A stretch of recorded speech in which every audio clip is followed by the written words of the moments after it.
Chapter 3. There was music from my neighbor's house through the summer nights, and his blue gardens men and girls came and went like moths among the whisperings and the champagne and stars. At high tide in the afternoon, I watched his guests diving from the tower of his raft or taking the sun on the hot sand of his beach while his two motorboats slit the waters of the Sound, drawing aquaplanes over cataracts of foam. On weekends, his Rolls Royce became an omnibus, bearing parties to and from the city between 9 in the morning and long past midnight, while his station wagon scampered like a brisk yellow bug to meet all trains. And on Mondays, 8 servants, including an extra gardener, toiled all day with mops and scrubbing brushes and hammers and garden shears, repairing the ravages of the night before. Every Friday, 5 crates of oranges and lemons arrived from a fruiterer in New York. Every Monday, these same oranges and lemons left his back door in a pyramid of publess halves. There was a machine in the kitchen which could extract the juice of 200 oranges in half an hour if a little button was pressed 200 times by a butler's thumb. At least once a fortnight, a corps of caterers came down with several hundred feet of canvas and enough colored lights to make a Christmas tree of Gatsby's enormous garden. On buffet tables garnished with glistening hors d'oeuvre, spiced baked hams crowded against salads of harlequin designs and pastry pigs and turkeys bewitched to a dark gold. In the main hall, a bar with a real brass rail was set up, and stocked with gins and liquors and with cordials, so long forgotten that most of his female guests were too young to know one from another.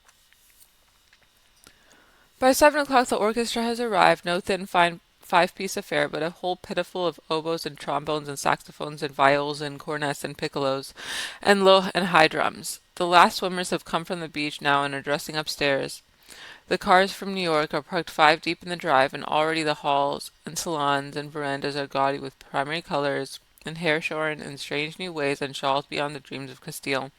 The bar is in full swing, and floating rounds of cocktails permeate the garden outside, until the air is alive with chatter and laughter and casual innuendo and introductions forgotten on the spot, and enthusiastic meetings between women who never knew each other's names. The lights grow brighter as the earth lurches away from the sun, and now the orchestra is playing yellow cocktail music, and the opera of voices pitches a key higher. Laughter is easier minute by minute, spilled with prodigality, tipped out at a cheerful word. The groups change more swiftly, swell with new arrivals, dissolve and form in the same breath. Already there are wanderers, confident girls who weave here and there among the stouter and more stable, become for a sharp joyous moment the center of the group, and then, excited with triumph, glide on through the sea change of faces and voices and color under the constantly changing light.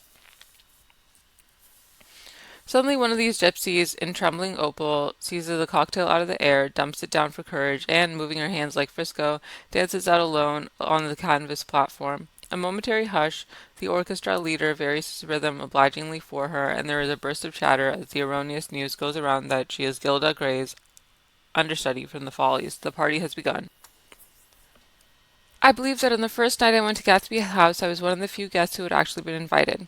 People were not invited, they went there. They got into automobiles which bore them out to Long Island, and somehow they ended up at Gatsby's door. Once they were introduced by somebody who knew Gatsby, and after that they conducted themselves. Once there, they were introduced by somebody who knew Gatsby, and after that they conducted themselves according to the rules and behavior associated with amusement parks. Sometimes they came and went, without having met Gatsby at all, came for the party with a simplicity of heart that was its own ticket of admission. I had been actually invited. A chauffeur in a uniform of robin's egg blue crossed my lawn early that Saturday morning with a surprisingly formal note from his employer. The honor would be entirely Gatsby's, it said, if I would attend his little party that night. He had seen me several times, and had intended to call me on long before, but a peculiar combination of circumstances had prevented it. Signed J. Gatsby in a majestic hand. Dressed up in white flannels, I went over to his lawn a little after 7 and wandered around rather ill at ease among swirls and eddies of people I didn't know, though here and there was a face I had noticed on the commuted train. I was immediately struck by the number of young Englishmen dotted about, all well dressed, all looking a little hungry, and all talking, in low earnest voices, to solid and prosperous Americans. I was sure that they were selling something, bonds or insurance or automobiles. They were at least agonizingly aware of the easy money in the vicinity, and convinced that it was theirs for a few words in the right key.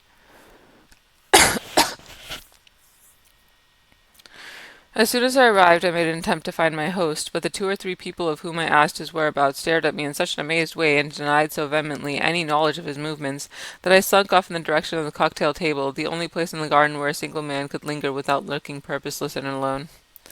I was on my way to get roaring drunk from sheer embarrassment when Jordan Baker came out of the house and stood at the head of the marble steps, leaning a little backward and looking with contemptuous interest down into the garden. Welcome or not, I found it necessary to attach myself to someone before I should begin to address cordial remarks to the passers-by. "Hello," I roared, advancing toward her. My voice seemed unnaturally loud across the garden. "I thought you might be here," she responded absently as I came up. "I remember you live next door to—" She held my hand impersonally as a promise that she'd take care of me in a minute and gave ear to two girls in twin yellow dresses who stopped at the foot of the steps. "Hello," they cried together. "Sorry you didn't win." That was for the golf tournament. She had lost in the finals the week before. "You don't know who we are," said one of the girls in yellow, "but we met you here about a month ago." "You've dyed your hair since then," remarked Jordan, and I started, but the girls had moved casually on, and her remark was addressed to the premature moon, produced like the supper, no doubt, out of a caterer's basket. With Jordan's slender golden arm resting in mine, we descended the steps and sauntered about the garden. A tray of cocktails floated at us through the twilight, and we sat down at a table with the two girls in yellow and three men, each one introduced to us as Mr. Mumble. "Do you come to these parties often?" inquired Jordan of the girl beside her. "The last one was the one I met you at," answered the girl in an alert, confident voice. She turned to her companion. "Wasn't it for you, Lucille? It was for Lucille, too." "I like to come," Lucille said. "I never care what I do, so I always have a good time. When I was here at last, I tore my gown on a chair, and he asked me my name and address. Inside of a week, I got a package from Croyer's with a new evening gown in it." "Did you keep it?" asked Jordan. "Sure I did. I was going to wear it tonight, but it was big in the bust, and it had to be altered. It was gas blue with lavender beads, $265. There's something funny about a fellow that'll do a thing like that," said the other girl eagerly. "He doesn't want any trouble with anybody." "Who doesn't?" I inquired. "Gatsby. Somebody told me—" The two girls and Jordan leaned together confidentially. "Somebody told me that they thought he killed a man once." A thrill passed over all of us. The three Mr. Mumbles bent forward and listened eagerly. "I don't think it's so much as that," argued Lucille skeptically. "It's more that he was a German spy during the war." One of the men nodded in confirmation. "I heard that from a man who knew all about him, grew up with him in Germany," he assured us positively. "Oh no," said the first girl, "it couldn't be that, because he was in the American Army during the war." As our cruddy lady switched back to her, she leaned forward with enthusiasm. "You look at him sometimes when he thinks nobody's looking at him. I bet he killed a man." She narrowed her eyes and shivered. Lucille shivered. We all turned and looked around for Gatsby. It was testimony to all the romantic speculation he inspired that there were whispers about him from those who had found little that it was necessary to whisper about in this world. The first supper, there would be another one after midnight, was now being served, and Jordan invited me to join her own party, who were spread around a table on the other side of the garden. There were three married couples, and Jordan's escort, a persistent undergraduate given to violent innuendo, and obviously under the impression that sooner or later Jordan was going to yield him up her person to a greater or lesser degree. Instead of rambling, this party had preserved a dignified homogeneity and assumed to itself the function of representing the staid nobility of the countryside, East Egg condescending to West Egg and carefully on guard against his spectroscopic gaiety. "Let's get out," whispered Jordan after a somehow wasteful and inappropriate half-hour. "This is much too polite for me." We got up, and she explained that she was going to find the host. I had never met him, she said, and it was making me uneasy. The undergraduate nodded in a cynical, melancholy way. The bar where we glanced first was crowded, but Gatsby was not there. She couldn't find him from the top of the steps, and he wasn't on the veranda. On a chance we tried an important-looking door and walked in to a high Gothic library, panelled with carved English oak and probably transported complete from some ruin overseas. A stout middle-aged man with enormous owl-eyed spectacles was sitting somewhat drunk on the edge of a great table, staring with unsteady concentration at the shelves of books. As we entered, he wheeled excitingly around and examined Jordan from head to foot. "What do you think?" he demanded impetuously. "About what?" He waved his hand toward the bookshelves. "About that. As a matter of fact, you needn't bother to ascertain. I ascertained. They're real. The books," he nodded, "absolutely real, have pages and everything. I thought they'd be a nice, durable cardboard. Matter of fact, they're absolutely real. Pages and— Here, let me show you." Taking our skepticism for granted, he rushed to the bookcases and returned with Volume 1 of the Stoddard Lectures. "See," he cried triumphantly, "it's a bona fide piece of printed matter. It fooled me. This fellow's regular Belasco. It's a triumph. What thoroughness! What realism! Knew when to stop too. Didn't cut the pages. But what do you want? What do you expect?"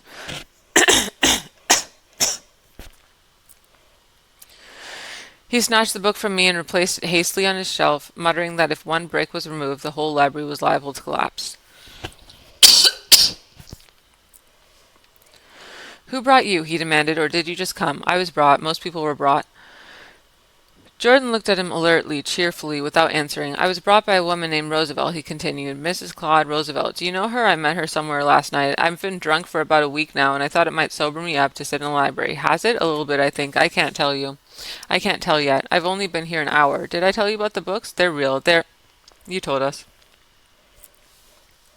We shook hands with them gravely and went back outdoors. There was dancing now on the canvas in the garden, old men pushing young girls backward in eternal graceless circles, superior couples holding each other tortuously, fashionably, and keeping the corners, a great number of single girls dancing individualistically or relieving the orchestra for a moment of the burden of the banjo or the traps. By midnight the hilarity had increased. A celebrated tenor had sung in Italian,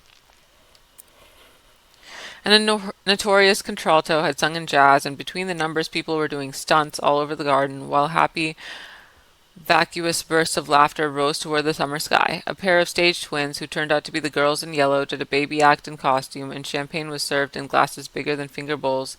The moon had risen higher, and floating in the sound was a triangle of silver scales, trembling a little to the stiff, tinny drip of the banjos on the lawn.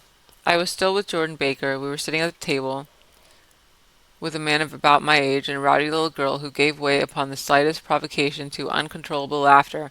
I was enjoying myself now. I had taken 2 finger bowls of champagne, and the scene had changed before my eyes into something significant, elemental, and profound.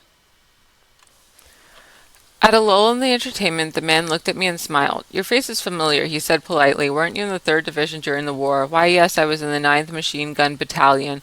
I was in the 7th Infantry until June 1918. I knew I'd seen you somewhere before."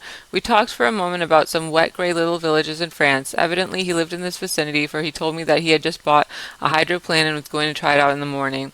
"Want to go with me, old sport? Just near the shore along the Sound. What time? Any time that suits you best." It was on the tip of my tongue to ask his name when Jordan looked around and smiled. "Having a gay time now?" she inquired.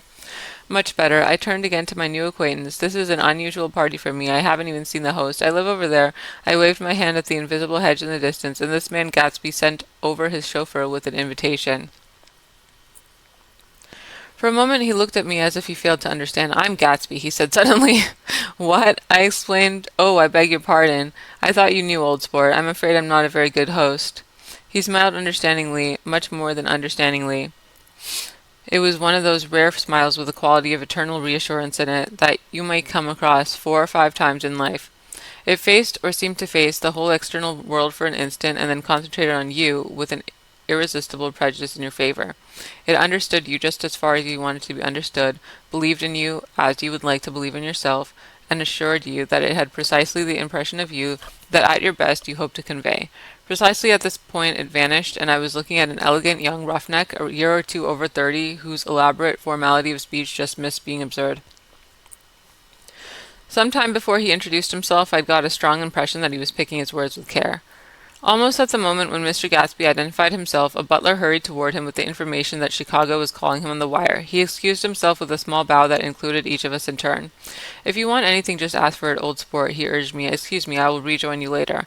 When he was gone, I turned immediately to Jordan, constrained to assure her of my surprise. I had expected that Mr. Gatsby would be a florid and corpulent person in his middle years. "Who is he?" I demanded. "Do you know? He's just a man named Gatsby. Where is he from, I mean, and what does he do?" "Now you're started on the subject," she answered with a wan smile. "Well, he told me once he was an Oxford man." A dim background started to take shape behind him, but at her next remark it faded away. "However, I don't believe it." "Why not?" "I don't know," she insisted. "I just don't think he went there." Something in her tone reminded me of the other girls. I think he killed a man, and had the effect of stimulating my curiosity. I would have accepted without question the information that Gatsby sprang from the swamps of Louisiana or from the Lower East Side of New York. That was comprehensible. But young men didn't, at least in my provincial inexperience, I believe they didn't drift coolly out of nowhere and buy a place on Long Island South. Anyhow, he gives large parties, said Jordan, changing the subject with an urban distaste for the concrete. And I like large parties. They're so intimate. At small parties, there isn't any privacy. There was the boom of a bass drum, and the voice of the orchestra leader rang out suddenly above the echolalia of the garden. "Ladies and gentlemen," he cried, "at the request of Mr. Gatsby, we are going to play for you Mr. Vladimir Tolstoy's latest work, which attracted so much attention at Carnegie Hall last May. If you read the papers, you know there was a big sensation." He smiled with jovial condescension and added, "Some sensation," whereupon everyone laughed. "The piece is known," he concluded lustily, "as Vladimir Tolstoy's Jazz History of the World." The nature of Mr. Tolstoy's composition eluded me, because just as it began, my eyes fell on Gatsby, standing alone on the marble steps and looking from one group to another with approving eyes. His tanned skin was drawn attractively tight on his face, and his short hair looked as though it were trimmed every day. I could see nothing sinister about him. I wondered if the fact that he was not drinking helped to set him off from his guests, for it seemed to me that he grew more correct as the fraternal hilarity increased. When the Jazz History of the World was over, girls were putting their heads on men's shoulders in a puppyish, convivial way. Girls were swooning backward playfully into men's arms, even into groups, knowing that someone would arrest their falls, but no one swooned backward on Gatsby, and no French bob touched Gatsby's shoulder, and no singing quartets were formed with Gatsby's head for one link. "I beg your pardon." Gatsby's butler was suddenly standing beside us. "Miss Baker," he inquired, "I beg your pardon, but Mr. Gatsby would like to speak to you alone." "With me?" she exclaimed in surprise. "Yes, madame." She got up slowly, raising her eyebrows at me in astonishment, and followed the butler towards the house. I noticed that she wore her evening dress, all her dresses, like sports clothes. There was a jauntiness about her movements, as if she had first learned to walk upon golf courses on clean, crisp mornings. I was alone, and it was almost 2. For some time confused and intriguing sounds had issued from a long, many-windowed room which overhung the terrace. Eluding Jordan's undergraduate, who was now engaged in an obstetrical conversation with 2 chorus girls, and who implored me to join him, I went inside. The large room was full of people. One of the girls in yellow was playing the piano, and beside her stood a tall, red-haired young lady from a famous chorus engaged in song. She had drunk a quantity of champagne, and during the course of her song she had decided ineptly that everything was very, very sad. She was not only singing, she was weeping too. Whenever there was a pause in the song, she filled it with gasping, broken sobs, and then took up the lyric again in a quavering soprano. The tears coursed down her cheeks, not freely, however, for when they came into contact with her heavily beaded eyelashes they assumed an inky color, and pursued the rest of their way in slow black rivulets. A humorous suggestion was made that she sing the notes on her face, whereupon she threw up her hands, sank into a chair, and went off into a deep, vinous sleep. "She had a fight with a man who says he's her husband," explained a girl at my elbow. I looked around. Much of the remaining women were now having fights with men said to be their husbands. Even Jordan's party, the quartet from the East Egg, were rent asunder by dissension. One of the men was talking with curious intensity to a young actress, and his wife, after attempting to laugh at the situation in a dignified and indifferent way, broke down entirely and resorted to flank attacks. At intervals she appeared suddenly at his side like an angry diamond and hissed, "You promise," into his ear. The reluctance to go home was not confined to wayward men. The hall was at present occupied by 2 deplorably sober men and their highly indignant wives. The wives were sympathizing with each other in slightly raised voices. "Whenever he sees I'm having a good time, he wants to go home. Never heard anything so selfish in my life. We're always the first ones to leave, so are we. Well, we're almost the last tonight," said one of them sheepishly. "The orchestra left half an hour ago." In spite of this wife's agreement that such malevolence was beyond credibility, the dispute ended in a short struggle, and both wives were lifted, kicking, into the night. As I waited for my hat in the hall, the door of the library opened, and Jordan, Baker, and Gatsby came out together. He was saying some last word to her, but the eagerness in his manner tightened abruptly into formality as several people approached him to say goodbye. Jordan's party were calling impatiently to her from the porch, but she lingered for a moment to shake hands. "I've just heard the most amazing thing," she whispered. "How long were we in there?" Why, about an hour. It was simply amazing, she repeated abstractly, but I swore I wouldn't tell it, and here I am tantalizing you. She yawned gracefully in my face. Please come and see me. Phone book under the name of Mrs. Sigourney Howard, my aunt. She was hurrying off as she talked. Her brown hand waved a jaunty salute as she melted into her party at the door. Rather ashamed that on my first appearance I had stayed so late, I joined the last of Gatsby's guests who were clustered around him. I wanted to explain that I'd hunted for him early in the evening and to apologize for not having known him in the garden. Don't mention it, he enjoined me eagerly. Don't give it another thought, old sport. The familiar expression held no more familiarity than the hand which reassuringly brushed my shoulder. And don't forget we're going up in the hydroplane tomorrow morning at 9 o'clock. Then the butler behind his shoulder. Philadelphia wants you on the phone, sir. All right in a minute. Tell them I'll be right there. Good night. Good night. Good night. He smiled, and suddenly there seemed to be a pleasant significance in having been among the last to go. As if he had desired it all the time. Good night, old sport. Good night. But as I walked down the steps, I saw that evening was not quite over. 50 feet from the door, a dozen headlights illuminated a bizarre and tumultuous scene. In the ditch beside the road, right side up but violently shorn of one wheel, rested a new coupe which had left Gatsby's Drive not 2 minutes before.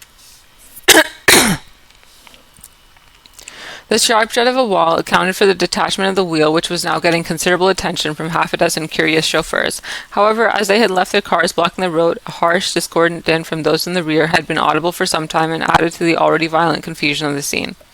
A man in a long duster had dismounted from the wreck and now stood in the middle of the road, looking from the car to the tire and from the tire to the observers in a pleasant, puzzled way. See, he explained, and went in the ditch. The fact was infinitely astonishing to him, and I recognized first the unusual quality of wonder, and then the man. It was the late patron of Gatsby's library. How did it happen? He shrugged his shoulders. I know nothing whatever about mechanics, he said decisively. But how did it happen? Did you run into the wall? Don't ask me, said Owl Eyes, washing his hands of the whole matter. I know very little about driving, next to nothing. It happened, and that's all I know. Well, if you're a poor driver, you oughtn't to try driving at night. But I wasn't even trying, he explained indignantly. I wasn't even trying. An odd hush fell upon the bystanders. Do you want to commit suicide? You're lucky it was just a wheel, a bad driver, and not even trying. You don't understand, explained the criminal. I wasn't driving. There's another man in the car. The shock that followed his declaration found voice in a sustained ah as the door of the coupe swung slowly open. The crowd, it was now a crowd, stepped back involuntarily, and when the door had opened wide there was a ghostly pause. Then very gradually, part by part, a pale, dangling individual stepped out of the wreck, pawing tentatively at the ground with a large, uncertain dancing shoe. Blinded by the glare of the headlights and confused by the incessant groaning of the horns, the apparition stood swaying for a moment before he perceived the man in the duster.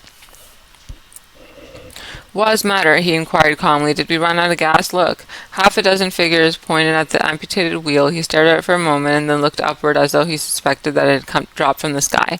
"It came off," someone explained. He nodded.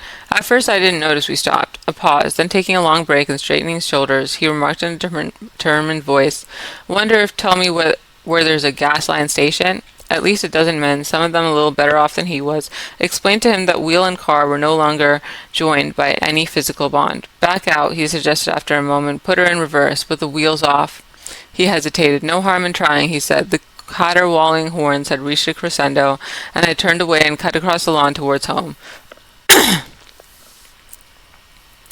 I glanced back once. A wafer of a moon was shining over Gatsby's house, making the night fine as before, and suffering the laughter and the sound of his still-grown garden. A sudden emptiness seemed to flow now from the windows and the great doors, endowing with complete isolation the figure of the host, who stood on the porch, his hand up in a formal gesture of farewell. Reading over what I've written so far, I see how I have given the impression that the events of 3 nights several weeks apart were all that absorbed me. On the contrary, they were merely casual events in a crowded summer, and until much later they absorbed me infinitely less than my personal affairs. Most of the time I worked. In the early morning the sun threw my shadow westward as I hurried down the white chasms of lower New York to the Probity Trust. I knew the other clerks and young bond salesmen by their first names and lunched with them in dark, crowded restaurants on little pig sausages and mashed potatoes and coffee. I even had a short affair with a girl who lived in Jersey City and working in the accounting department, but her brother began throwing mean looks in my direction, so when she went on her vacation in July, I let it blow quietly away. I took dinner usually at the Yale Club. For some reason, it was the gloomiest event of my day, and then I went upstairs to the library and studied investments and securities for a conscientious hour.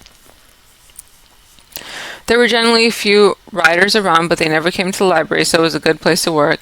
After that, if the night was mellow, I strolled down Madison Avenue past the old Murray Hill Hotel and over 33rd Street to the Pennsylvania Station. I began to like New York, the racy, adventurous feel of it at night, and the satisfaction that the constant flicker of men and women and machines gives to the restless eye. I liked to walk up Fifth Avenue and pick out romantic women from the crowd and imagine that in a few minutes I was going to enter into their lives, and no one would ever know or disapprove. Sometimes in my mind I followed them to their apartments on the corners of hidden streets, and they turned and smiled back at me before they faded through a door into warm darkness. At the enchanted metropolitan twilight I felt a haunting loneliness sometimes, and felt it in others, poor young clerks who loitered in front of windows waiting until it was time for a solitary restaurant dinner, young clerks in the dust, wasting the most poignant moments of night and life. Again at 8 o'clock, when the dark lanes of the 40s were lined five deep with throbbing taxicabs for the theater district, I felt a sinking in my heart. Forms leaned together in taxis as they waited, and voices sang, and there was laughter from unheard jokes, and lighted cigarettes outlined unintelligible gestures inside. Imagining that I, too, was hurrying toward gaiety and sharing their intimate excitement, I wished them well. For a while I lost sight of Jordan Baker, and then in midsummer I found her again. At first I was flattered to go places with her because she was a golf champion and everyone knew her name. Then it was something more. I wasn't actually in love, but I felt a sort of tender curiosity. The bored, haughty face that she turned to the world concealed something. Most affections conceal something eventually, even though they don't in the beginning, and one day I found out what it was.